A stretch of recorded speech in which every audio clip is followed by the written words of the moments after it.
Assalamualaikum warahmatullahi wabarakatuh. Waalaikumsalam warahmatullahi wabarakatuh. Sebelumnya perkenalkan, nama saya Anissa Nursyifa Fadilah dari PGSD kelas 2A di Universitas Darul Ma'arif.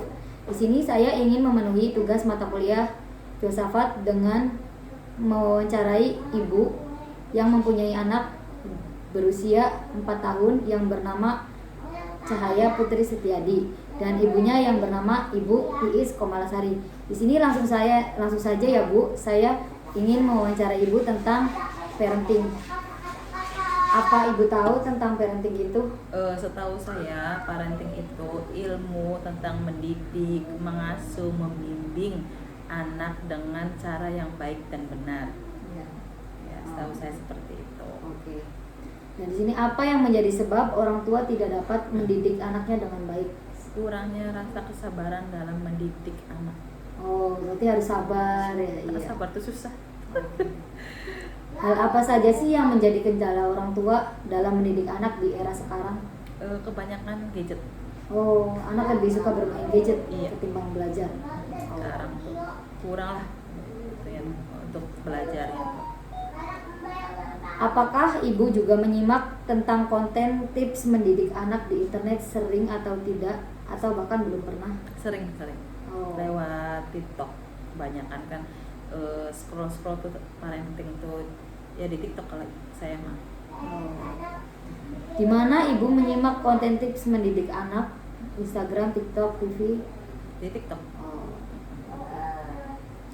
Apakah Ibu juga merasa perlu belajar lagi tentang ilmu parenting mendidik anak? Perlu banget, selalu harus belajar dari anak lahir sampai dewasa harus selalu belajar parenting. Oh, ya baik Bu. Di sini tentang pemahaman tentang teknologi.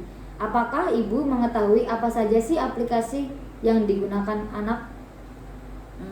Setahu saya YouTube, Google ya, TikTok. Ya sekarang kan kayak gitu. IG, Instagram ya. WA, internet zaman sekarang. Ya, berarti Ibu mengetahui apa saja yang ada di HP anak Iya, aplikasinya ya. tahu.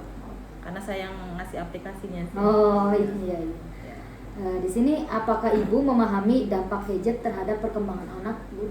Tahu, Dampaknya? untuk sisi positifnya kita dapat informasi secara tepat ya. Kalau mau cari apa aja ada semua di internet, pokoknya dapat membantu. Untuk negatifnya itu di bidang kesehatan. Karena kalau kebanyakan mata kan sakit. Iya. Terus juga Radiasi. anak malas belajar.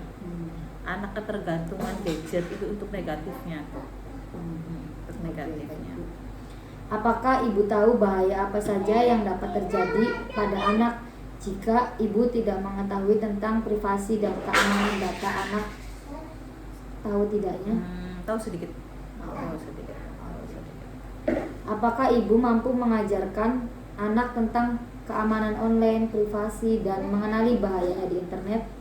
Mengajarkan terhadap anaknya?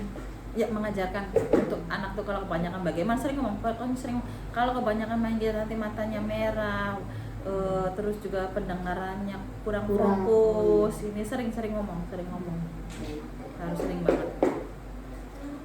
Di sini Ibu, apakah Ibu mengetahui berapa jam sih rata-rata anak menatap layar? Ya 2 jam udah cukup lah, 2 jam. Jangan lama-lama, kasihan. Ya, berarti Ibu di sini mengetahui harus 2 jam menatap layar, tidak boleh lama-lama. Iya. Baik. Apakah Ibu menerapkan aturan yang ketat terhadap anak pada penggunaan gadget? Tapi tidak, tapi ada aturannya. Ya kalau waktunya sholat, waktunya belajar, waktu main gadget harus ada batasannya, harus ada waktunya juga.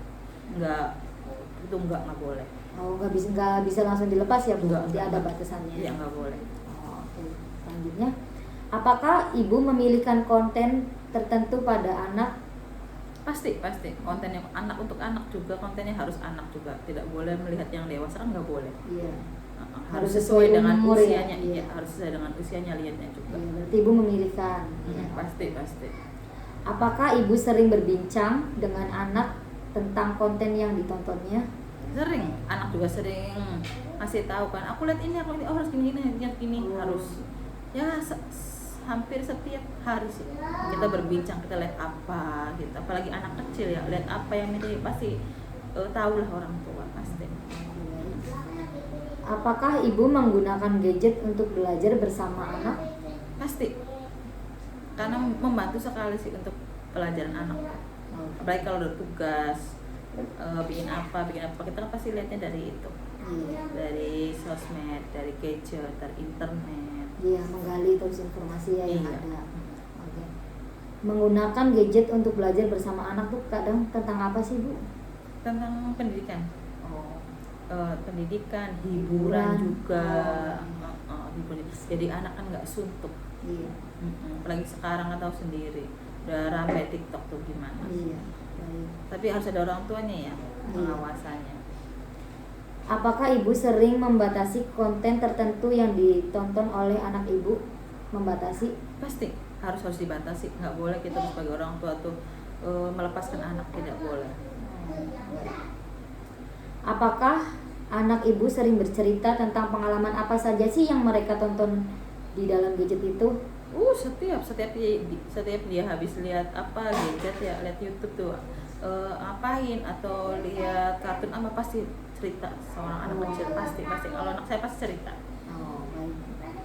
Dan apakah ibu mengajarkan ke anak untuk mengenali dan mengelola emosi mereka ketika berinteraksi dengan teknologi? Harus Mengajarkan. ya, harus biar nggak tantrum juga anak. Jadi kita yang punya step jadi anak tuh nggak emosi. Oh, oke, baik. Apakah ibu sering berdialog untuk meningkatkan berpikir kritis anak tentang informasi yang ditemukan anak di secara online? Ya, sering. Apakah ibu menjadi contoh yang baik dalam penggunaan teknologi dengan cara sehat dan bertanggung jawab, Bu? Iya, saya sebagai orang tua emang harus mencontohkan yang baik sih. Jadi kalau misalkan ada jamnya, ada waktunya, kapan kita bermain gadget, kapan kita stop gadget gitu. Anak itu pokoknya mencontoh dari orang tua. Jadi saya juga harus tahu diri lah. Jadi juga harus menerapkan. Ya, berarti sebelum diterapkan ke anak, ibu dulu yang Iya, harus menerapkan. menerapkan kepada anak, mencontoh. Baik. Apakah ibu terus memperbarui pengetahuan mengenai tren dan perkembangan teknologi serta dampaknya terhadap anak? Iya, biar nggak ketinggalan. Ya intinya nyari positifnya, negatifnya kita itu dulu. Jangan dipakai. Di sini ada strategi belajar ya, Bu. Jika ada kesempatan belajar, metode apa sih yang dapat memungkinkan untuk diikuti oleh ibu? A. Pelatihan tatap muka langsung selama 2 minggu berturut-turut. B. Membaca buku. C. Menyimak materi video penjelasan dan e-book. Ya kalau saya sih ya lebih enaknya membaca sama menyimak.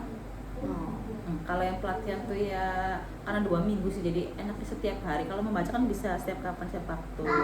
Menyimak juga bisa kapan saja. Ya lebih, kalau untuk saya lebih tepatnya membaca dan menyimak. Iya. Jadi pelatihan 2 minggu tuh nggak cukup buat orang tua tuh, harus setiap hari. Berapa jam dalam sehari dari waktu senggang ibu yang bisa ibu luangkan untuk belajar tentang ilmu mendidik anak? 2, 1, 3, berapa jam? Nggak ada jamnya untuk saya, setiap hari, setiap waktu ya Waktu kapanpun. luang. Oh iya. Enggak waktu kapanpun, sambil kita nyapu atau sambil kita ngapain aja, selalu ngasih tahu. Iya, berarti nggak ada jam tertentu ya? Nggak ada. Untuk parenting anak itu nggak dibatasin jamnya, nggak, pokoknya kapanpun, dimanapun ya parenting. Kalau kan intinya mengasuh pendidikan kapan saja, membimbing anak, mengarahkan yang baik itu. Dan di sini bentuk informasi seperti apa yang mudah ibu pahami? Informasi dengan bahasa sederhana, informasi yang disertai contoh atau ilustrasi dalam konteks yang pernah ibu dengar. Kalau saya itu contoh dulu, baru kitanya dengan bahasa yang sederhana biar anakku mudah dipahami. Kalau untuk saya itu Iya, jadi harus dicontohkan terlebih dahulu. iya, karena anak mencontoh, jadi itu. Iya. Apakah contoh dan ilustrasi dapat membuat ibu lebih mudah dalam memahami sebuah informasi, membantu atau cukup membantu atau sangat membantu? Cukup membantu kalau ilustrasi itu. Kalau bercerita tentang kenyataan itu pasti membantu banget. Okay. Apakah semua contoh yang tidak pernah ibu dengar dapat membantu ibu memahami sebuah informasi? Cukup sih. Oh, cukup membantu ya Bu? Iya, cukup membantu. Apakah Ibu pernah membaca informasi dalam bentuk poster atau gambar? Sering. Sering. Oh, Iya. iya di jalan-jalan ya. Iya, kadang mana ada. pakai poster gambar tuh. Ya kita yang harus nunjukin, harus juga menerangkan gitu. Anak mah intinya kitanya harus sering berinteraksi. Seberapa besar media tersebut dapat membantu Anda dalam memahami informasi? Lumayan besar. Lumayan besar. Cukup membantu ya. Lumayan besar kalau untuk saya mah. Oke. Karena anak zaman sekarang kan seneng ya, suka lihat poster apa bagus-bagus apa gitu. Kalau menerangkan ini, pasti anak cepat masuk. Oh. Seberapa besar media video dapat membantu Ibu memahami informasi? Ya seperti di TikTok kan banyak video-video yang lumayan informasi. besar untuk saya informasinya, karena kan kita menyimak juga kan lebih cepat mendengarkan. Oh, berarti sangat membantu ya. Iya, sangat membantu. Oke. Seberapa besar teks bacaan digital dapat membantu Ibu dalam memahami informasi? Sama dengan menyimak, itu juga lumayan besar. Oh, berarti di sini cukup membantu ya. Iya, cukup membantu sekali. Dari 3 media yang tadi saya jelaskan itu, manakah yang paling membantu Ibu dalam memahami informasi? Media gambar, media teks digital, atau media video? Untuk saya semuanya membantu sih. Oh, 3-tiganya? Iya, membantu semuanya. Semuanya kita, karena udah era digital ya, ada video, apalagi tadi tuh Media teks digital. Iya pasti. Terus media gambar. Gambar pokoknya semuanya. Oh, berarti 3-tiganya sangat membantu. Iya, membantu semua. Oke. Karena sekarang kan udah tahu sendiri gimana era digital itu. Iya. Sekian wawancara saya kali ini, saya tutup. Saya berterima kasih kepada Ibu sudah meluangkan waktunya untuk membantu saya dalam mengerjakan tugas. Sekian, wassalamualaikum warahmatullahi wabarakatuh. Waalaikumsalam warahmatullahi wabarakatuh. Aduh, malu.